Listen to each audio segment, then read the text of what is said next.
नमस्कार, आप देख रहे हैं YBN बिहार झारखंड और मैं हूं आकाश तिवारी। झारखंड की सियासत में कंट्रोवर्सी और इरफान अंसारी के दो नाम अक्सर एक साथ चलते हैं, लेकिन झारखंड विधानसभा में बजट पेश होने के बाद सदन के बाहर जो कुछ भी हुआ उसने राज्य की राजनीति के सारे समीकरणों को एक तरफ कर दिया और एक ऐसा पल पैदा किया जो सालों तक याद रखा जाए। अचानक मीडिया के कैमरे के सामने राज्य के स्वास्थ्य मंत्री इरफान अंसारी नेता प्रतिपक्ष बाबूलाल मरांडी के सामने हाथ जोड़कर गिड़गिड़ाने लगे। जी हां, हाथ जोड़कर अपील। आखिर क्या वजह थी कि एक कैबिनेट मंत्री को विपक्ष के नेता के सामने इस तरह झुकना पड़ा? क्या यह महज एक सियासी ड्रामा है या फिर झारखंड की स्वास्थ्य व्यवस्था के लिए कोई बड़ी तड़प? आज की हमारी इस विशेष रिपोर्ट में हम आपको इस ड्रामे के पीछे की पूरी कहानी विस्तार से बताएंगे। दोस्तों, ये कोई पहली बार नहीं है जब इरफान अंसारी सुर्खियों में, कभी अपने बयानों तो कभी अपने अनोखे अंदाज के लिए वे हमेशा चर्चा में रहते।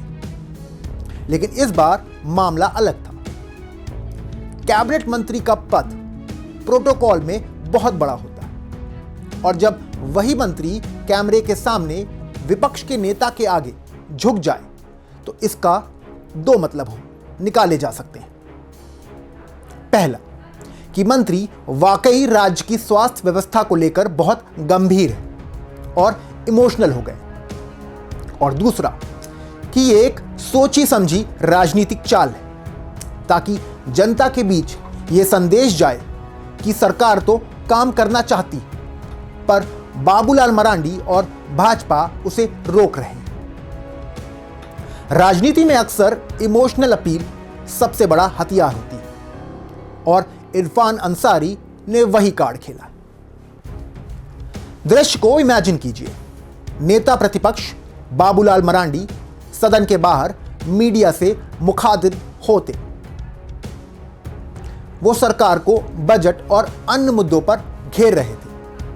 तभी अचानक स्वास्थ्य मंत्री इरफान अंसारी वहां पहुंचते हैं। वहां मौजूद मीडियाकर्मी और सुरक्षाकर्मी भी हैरान रह गए जब मंत्री जी ने हाथ जोड़ दिए। इरफान अंसारी ने बाबूलाल मरांडी से बेहद भावुक लहजे में आग्रह किया, रिम्स 2 परियोजना का विरोध ना करें। उन्होंने कहा कि यह प्रोजेक्ट जनता के जीवन से जुड़ा है और आपके विरोध की वजह से इसका निर्माण रुका हुआ है।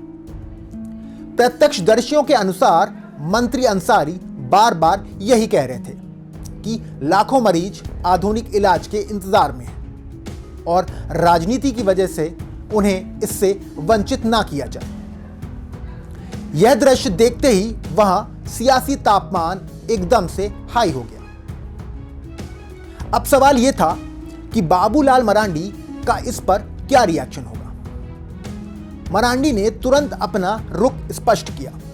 उन्होंने साफ लफ्जों में कहा कि वो अस्पताल के विरोधी नहीं है। बाबूलाल मरांडी ने तर्क दिया, हमें विकास से परहेज नहीं है, हमें जमीन के चयन पर आपत्ति है। मरांडी का कहना है कि बिना किसी उचित अध्ययन और पारदर्शिता के जमीन का आवंटन किया जा रहा है। उन्होंने भूमि की उपयोगिता, आने जाने की सुविधा, पर्यावरण प्रभाव और भविष्य में अस्पताल के विस्तार की संभावनाओं पर सवाल उठाए। विपक्ष का कहना है कि यदि प्रक्रिया पारदर्शी होगी और जमीन का चयन सही होगा तो वो विकास के काम में रोड़ा नहीं बनेगी। लेकिन सरकार को जवाब देना होगा कि आखिर वही जमीन क्यों चुनी गई जिस पर विवाद है।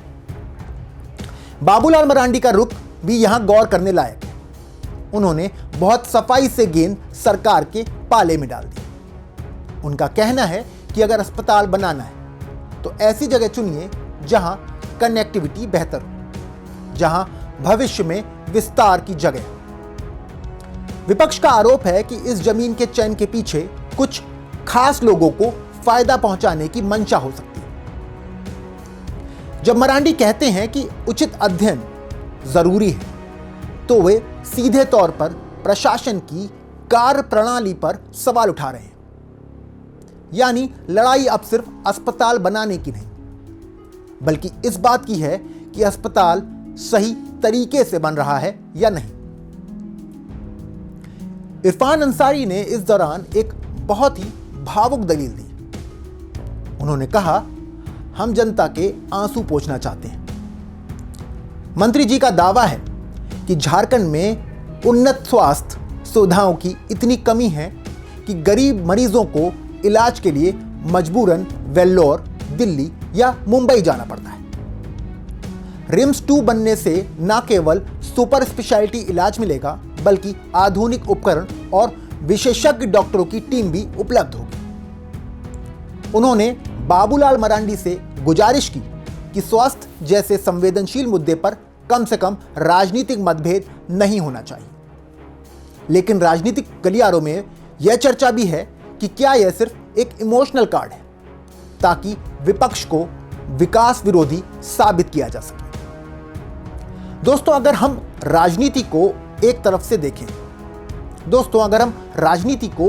रख दें, तो सच ये है कि रांची स्थित Rajendra institute of medical sciences यानी रिम्स पर मरीजों का भारी दबाव है। सिर्फ झारखंड ही नहीं, बल्कि पड़ोसी राज्यों से भी मरीज यहां आते हैं।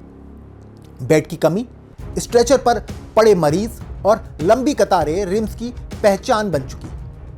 ऐसे में रिम्स 2 की जरूरत से कोई इनकार नहीं कर सकता। बेड क्षमता बढ़ानी होगी, नई चिकित्सा सुविधाएं लानी होंगी, लेकिन सवाल यह है कि क्या ये सुविधाएं किसी विवादित जमीन पर बननी चाहिए या फिर सत्ता और विपक्ष को मिलकर कोई बीच का रास्ता निकालना चाहिए।